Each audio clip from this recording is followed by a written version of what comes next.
Hello everyone, FPL Raptor here and welcome back to another video on my channel. We are between Game Week 7 and Game Week 8 now, which means there is a 2-week international break. And as I've been hinting at for a few weeks now, I have indeed activated my wildcard, which means we'll be coming with at least 2 or 3 wildcard related videos in the international break. And this is the first of those where I'm going to be showing you my main wildcard draft that I'm considering and also a wildcard draft with 3 premiums, and we'll discuss the pros and cons of each of those. If you are excited for the content in the international break and the wildcard related content, obviously I will be bringing other content as well, so don't worry if you're not on wildcard. Please do remember to like, comment and subscribe to the channel. It really helps to support the channel grow and to be found by other people as well. So without further ado, let's get into today's video.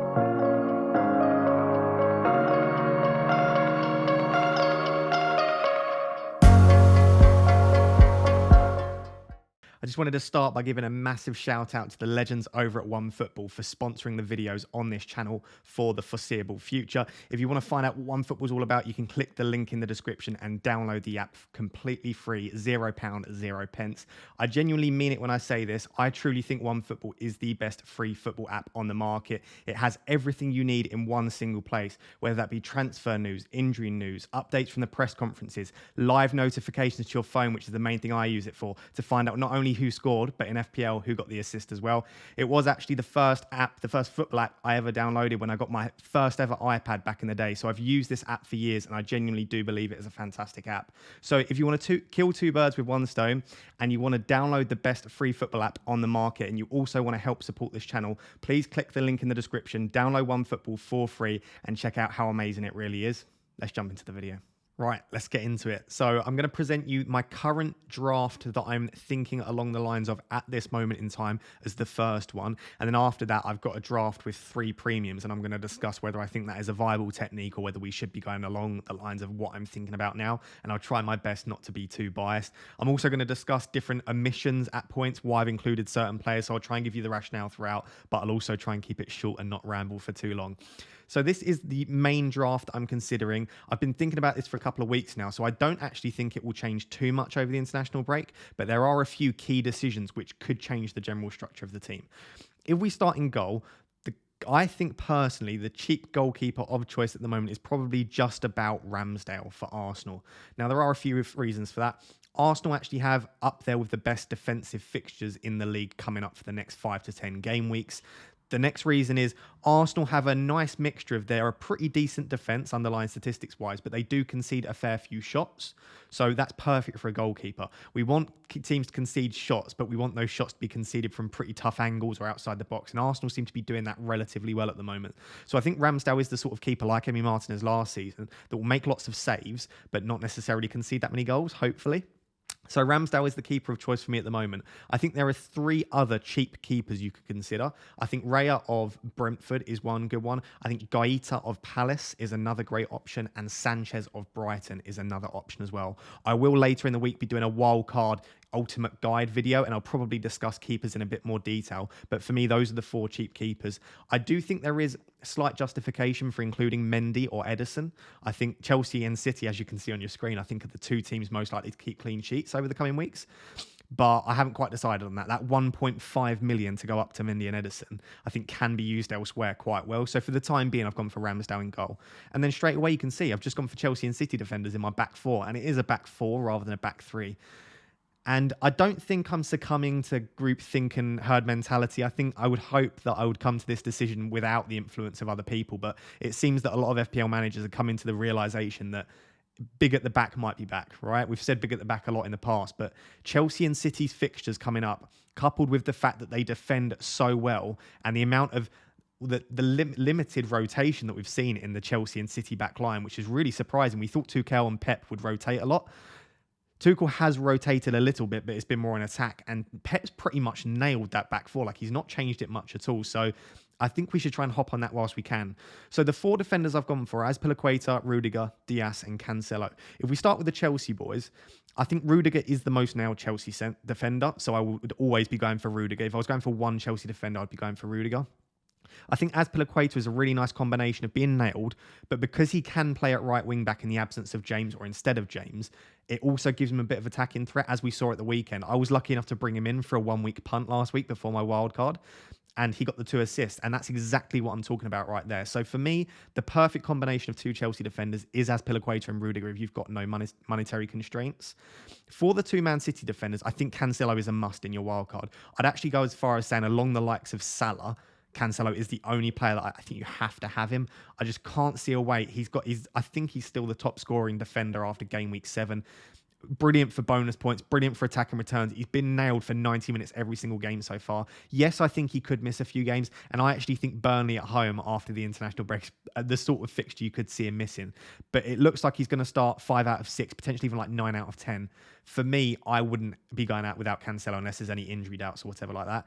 Diaz is the player that I'm not completely convinced on. I think 6.1 million is a lot of money. I have considered going down 5.5 to Laporte. I just think that Laporte will eventually be rotated with John Stones. You've still got Ake that might potentially play in there very, very rarely, of course. So I think if I was going to go for a City defender, I'd rather go for Diaz. Again, you could go for Ederson. Laporte's not a bad option. Laporte actually has significantly higher goal threat than Diaz, like significantly higher. He's actually been very good for expected goals, Laporte. So I don't mind him as an option. I just don't know how nailed he is. I think over the next couple, he'll be fine. But like over the next 5 to 10 game weeks, is Laporte going to miss potentially 3 or 4? And if so, is he worth 5.5 million?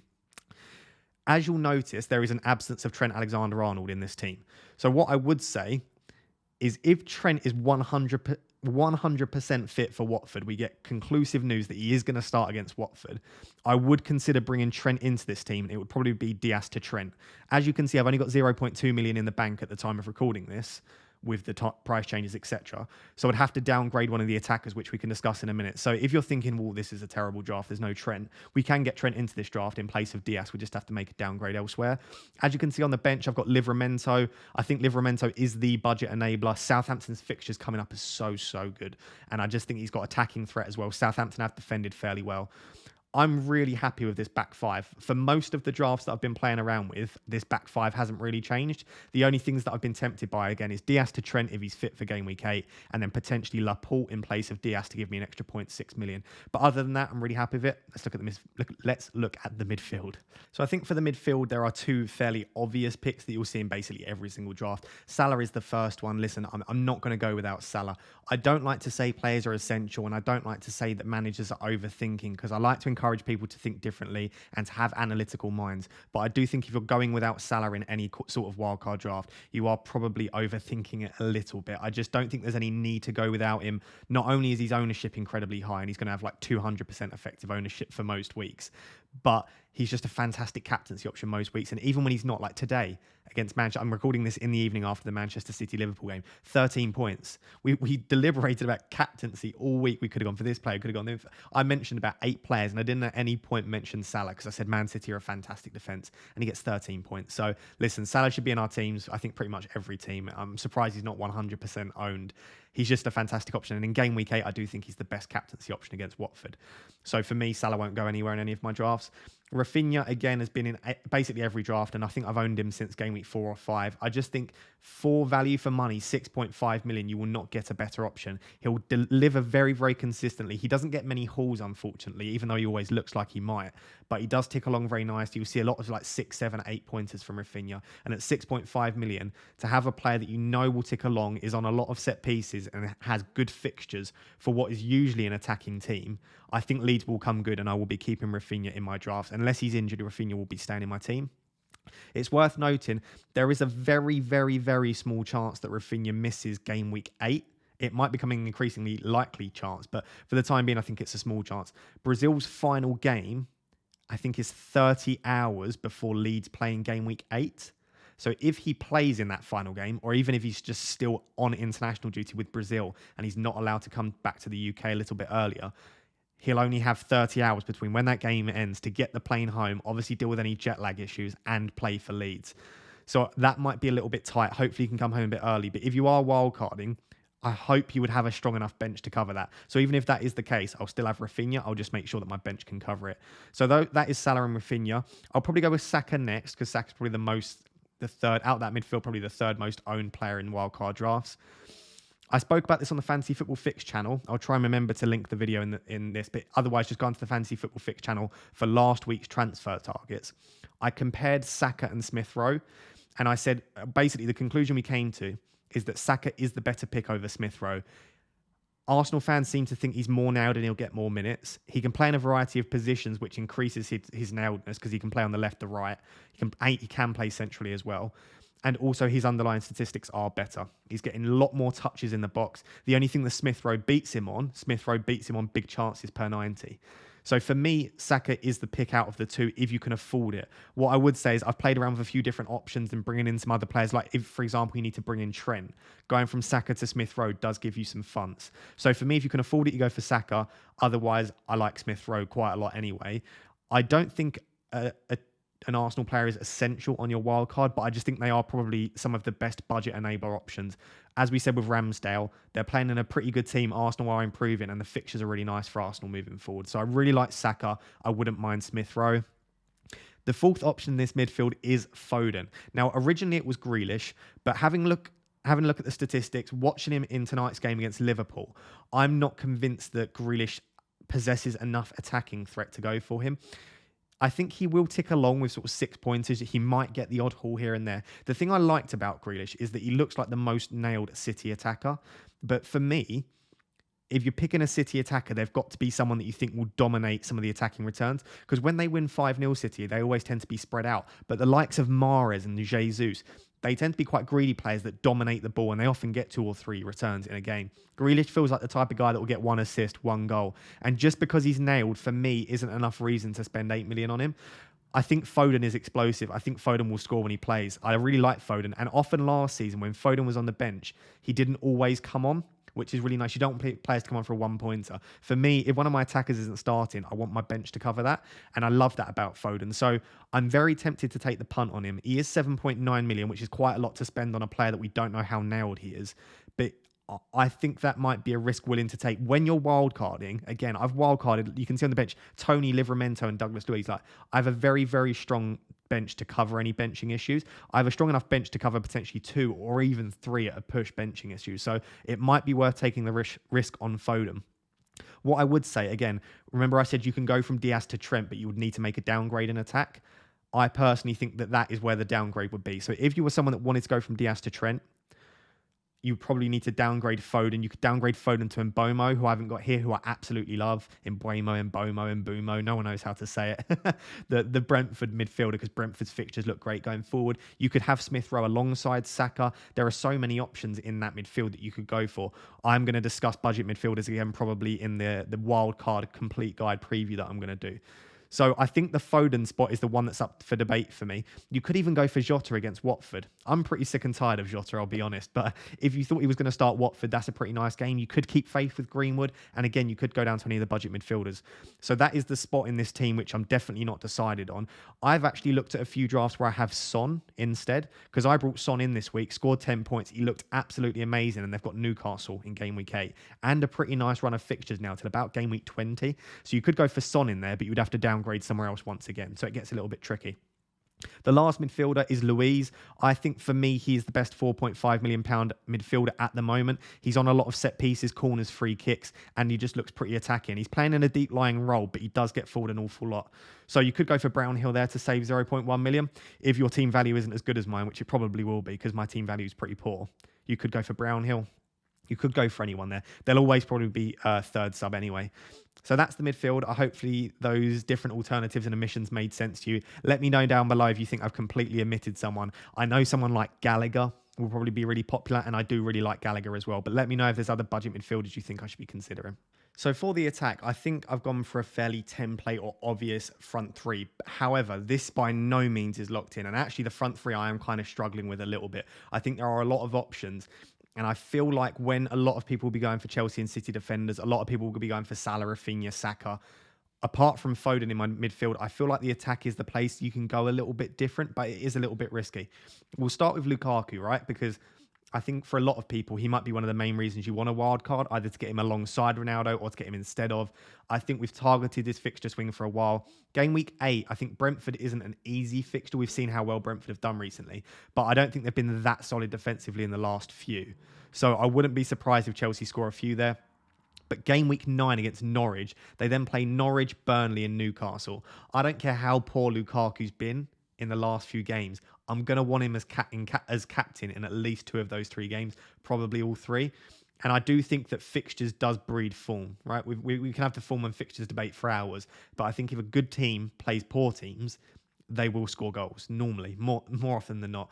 So I think Lukaku's pretty much nailed in my wild card. I'm not too fussed about his underlying data so far because I know it has slowly declined since his debut against Arsenal.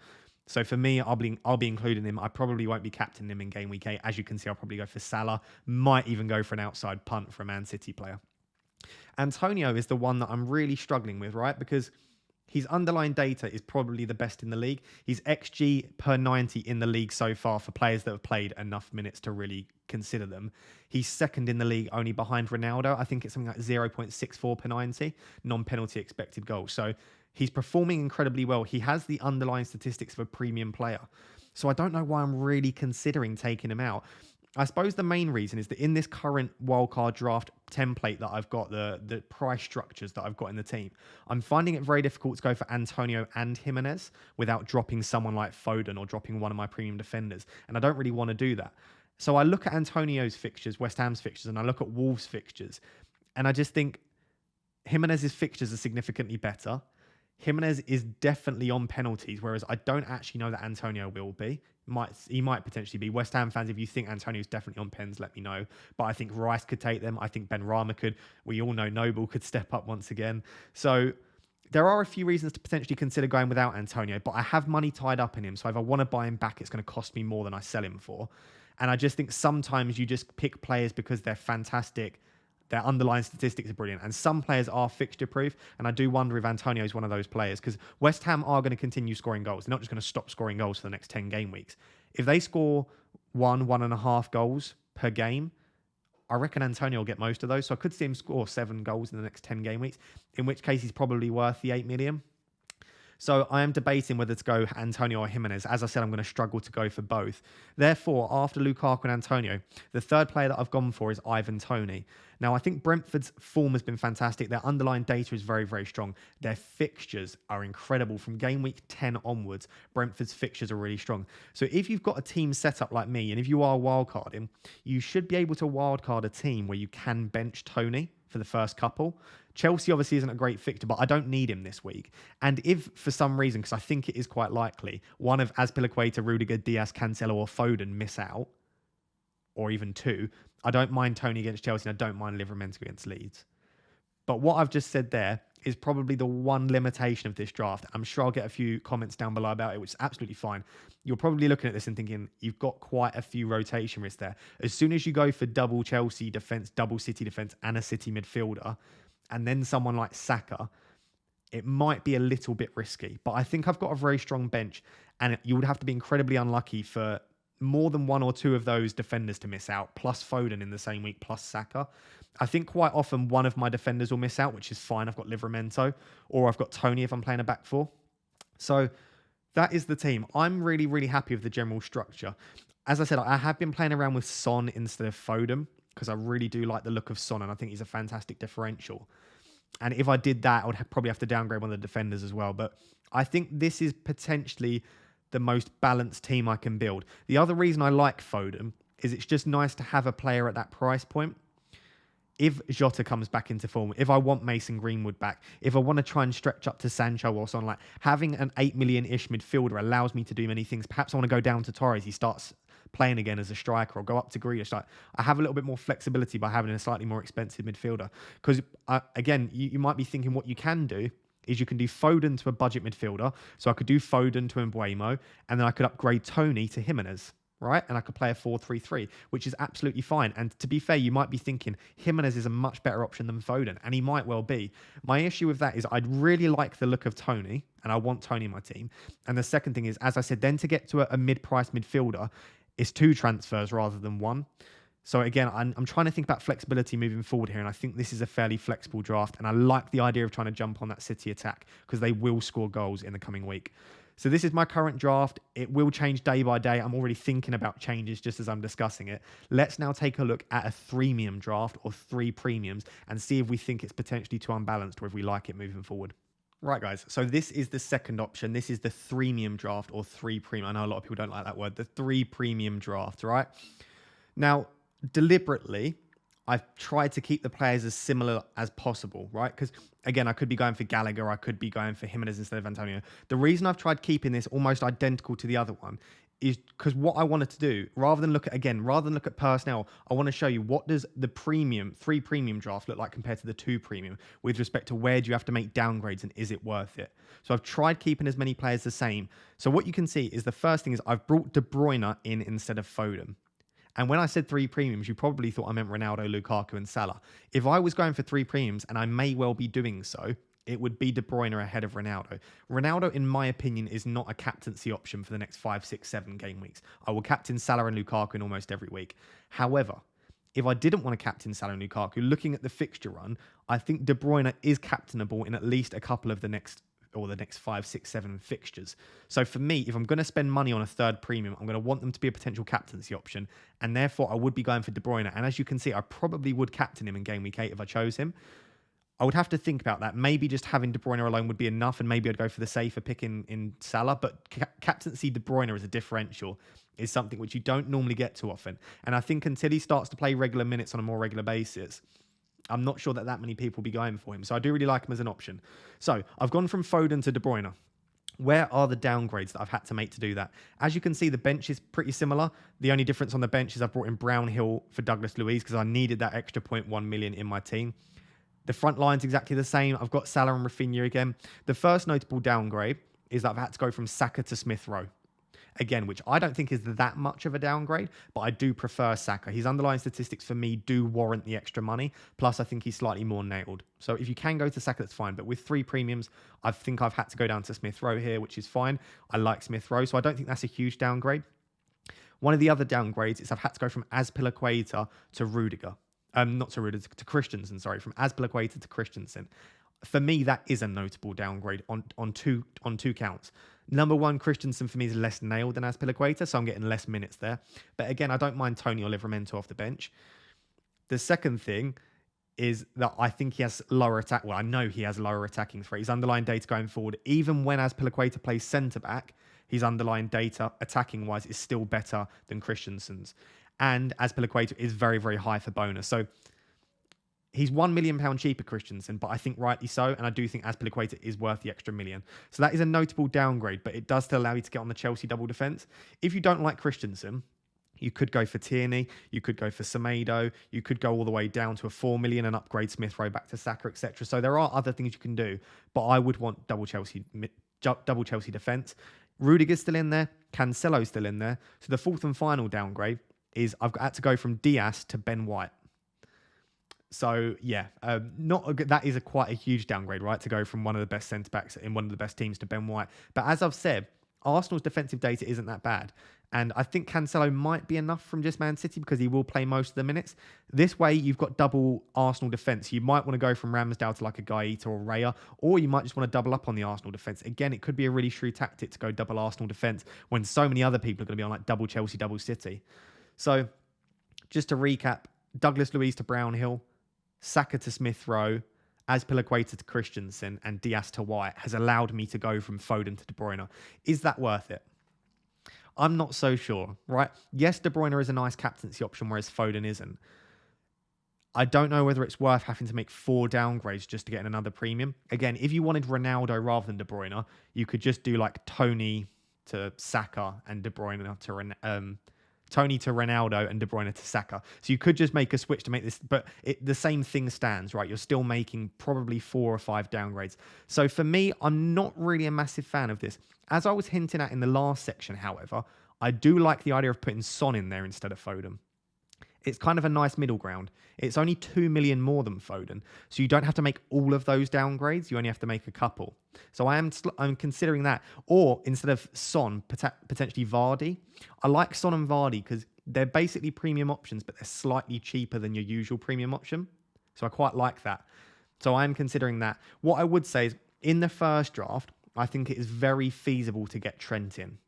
So again, if Trent's fit, and you want Trent in your team, in the first draft, I think that is completely feasible, a very viable option. Do Diaz to Trent and then downgrade Foden. In this team with 3 premiums, to get 3 premiums plus Trent is very, very difficult. What you probably have to do is downgrade Antonio to like an Adam Armstrong. and then upgrade someone like Christensen or Rudiger to Trent. So you can do it, but for me, 3 premiums plus Trent is too much. Potentially 3 premiums is too much anyway. Again, I'm sorry for rambling for too long. I'm just basically just thinking out loud. These are some initial thoughts. I will do more wildcard drafts throughout the week, but these are some initial thoughts around the players that I'm considering, the drafts I'm considering, and also the general team structures. I just want to have a quick discussion as well about how to make sure we build team value on our wildcard, and more importantly, how to make sure we don't lose team value by carelessly tinkering. Again, guys, I'm going to do a wildcard video where I just give general tips. We talk about players differentials. You know, like my game week preview videos where I go through lots of different details. But I wanted to get on this early because this is very important. And this is how to build team value on Wildcard, how to look at price changes, how to use them. And importantly, which I see so many people do, and which of course I've done in the past, this is how I know this, lose loads of team value by just carelessly tinkering. So please do pay attention. I think these are 4 really good tips. The first one, and the most important one, is do not sell players you bought at a cheaper price unless you 100% do not want them. This is so, so important. If you bought Antonio at 7.5 million, he is now 8 million, right? You can sell Antonio now. If you bought him for 7.5 and he's now risen to 8, you can sell him for 7.7 million. The reason for that is you only gain 50% of the profit you make. So if a player goes up 0.2 million, you only make 1.1 million of that. Okay, so if he's 8 million now, you've only made 0.2 million. So you could sell him for 7.7. The reason I'm saying that is if you're tinkering in your draft, right, and you think, actually, I might want Jimenez instead of Antonio. Let me take Antonio out. You make your team, you go, actually, I want Antonio back. Selling Antonio, you would have sold him for 7.7. Bringing him back in on the same wild card, you would have to pay £8 million for Antonio. So just by tinkering, if you take out Antonio for 7.7, you'd have to bring him back at 8. Now, you might say, I don't want Antonio anyway. But if Jimenez picks up an injury, and so does Tony, so does Armstrong, you might want Antonio in your draft. So what I would say is if you've bought players at a cheaper price, do not sell them unless you're 1 million% sure, 1 billion% sure you don't want them, right? So in my current draft, in my current wildcard tinkering, I'm looking at it now, I've still got Ben Rama, I've still got Antonio, and I've still got Sanchez in my team. Because all of those 3 players, if I sold them and decided I wanted them back, I would have to pay full price. And I could, just in selling those 3 players, I could lose 0.7 million just by selling those and bringing them back. So please, please be as careful as possible. Don't sell players you bought at a cheaper price unless you're sure, 100% sure you don't want them. The second tip is if a player you want to buy is dropping, hold off until they drop. So a good example of this is like Mason Mount is dropping in price. I can't think of any other players. Potentially like Jota or Trent might be dropping soon. So if you think you might want one of these players and they're dropping, make sure to wait until they drop. Because, for example, Mason Mount, I can't remember how much he is, like 7.4 million or 7.3. Wait till he drops to 7.3 or 7.2 and then bring him in and you save yourself 0.1 million. If you bring him in before he drops, you're going to lose 0.1 million. So pay attention to who's dropping. And if you want them in your team and you don't currently have them, hold off before you buy them. The third is to activate your wildcard now, ASAP. After watching this video, if you already haven't, activate your wildcard and catch the early price rises. This, again, I'm recording this on Sunday night. At the time of recording this, Ramsdale and Rudiger have already gone up. And it looks like Cancelo's going to go up soon. So will Diaz potentially, Azpilicueta, Lukaku. If you wait 2 or 3 days, and maybe you're watching this on the Friday and it's too late, but if you wait a few days, you could potentially lose out on, like 0.6, 0.7 million in your team just by not bringing in the players before they've risen in price. So again, activate now and catch the prices before they rise. And so I've already brought in all of those players. I'm not necessarily sure that I want Ramsdale. I might not end up wanting all of Rudiger, Cancelo, Diaz, but I've brought them in now. And if I don't, I can sell them, right? Tip 4 sort of links to this. If you bring in players that are rising and they rise 0.2 million, as we've just spoken about, you can sell them for 0.1 million pound profit. So let me use the example of someone like Cancelo. I've told you that I think Cancelo is essential. I think you should have him. But say you don't want Cancelo. It might still be worth bringing him in because if he rises twice in the international break whilst you're playing your wildcard and you sell him at the end, you'd make 0.1 million pound profit. So it's a nice way to make profit on players you don't even want. So these are the 4 things I would consider. If you're looking at this video now and thinking, I don't know how to check price changes, if you head over to the Fantasy Football Fix website, which is fantasyfootballfix.com, I'm a YouTuber for them. I'm a big part of what they do. So I love the brand. This isn't an ad for them. I'm a YouTuber for them. If you head over to their website, you can check price changes there. We also do daily price price change prediction videos on the Fantasy Football Fix YouTube channel as well. So essentially, you can every single night there are price changes, and we do our best to help you predict those. I also discuss it on Twitter as well, so you can go follow me over there and I'll discuss it as well. So guys, there you have it. Those are my initial thoughts around Wildcard and my current draft, as well as a Threemium Draft. Do let me know down below which of the two you prefer, or if you think you hate all of it, let me know why, and we'll have a bit of a discussion in the comments as always. I just wanted to say thank you so much if you're still watching the channel. As always, as I always say at the end of these videos, I appreciate if you are someone that watches to the end. If you are still watching, just a quick reminder to please download OneFootball, the new sponsor for these videos, which I'm so happy about. It is completely free for you guys, so it won't harm you to download the app. I do genuinely think it's an amazing app. I wouldn't allow a company or a brand to sponsor my videos if I didn't think they were brilliant. So do give it a go, do download, and if you are downloading, make sure to use the link in the description rather than just downloading it straight away on your phones. If you are enjoying the content of the channel, please also remember to like, comment, and subscribe. And if you want to support the channel beyond downloading OneFootball, I do allow memberships for the channel, as do a lot of other YouTubers. And the members, as part of being a member on the channel, the Rap Tier 1 members, we have a group chat over on Twitter where we talk about FPL football all day, every day, and it is absolutely hilarious. It's so funny, but I'm also getting to know the guys a lot better. So if you want some people to chat to FPL about and you want to direct message me one-on-one, you can do so by joining the channel. You can either click the join button next to the subscribe button if you're on desktop, or if you're on mobile, there is a join link in the description. And if you can't find any of it, just DM me on Twitter and I'll try and help you find it. But thank you so much for watching. Thank you so much for supporting the channel. I appreciate it so much. And until next time, thank you very much, guys. Bye-bye.